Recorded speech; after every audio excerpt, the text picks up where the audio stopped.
Hello and welcome back. Let's discuss adding another user to start booking on your concierge platform.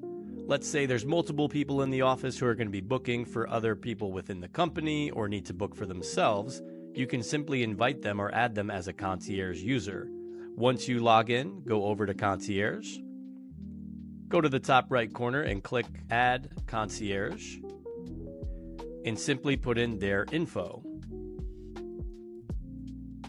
Once you click on register, they will now get an email inviting them to join the concierge platform. This is what the email will look like. Once they click on activate account, and it'll prompt them to make a password.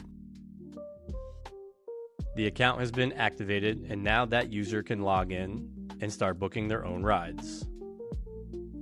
Keep in mind, all users on the concierge platform will be able to see other rides booked by other team members. Thank you, and see you on the next one.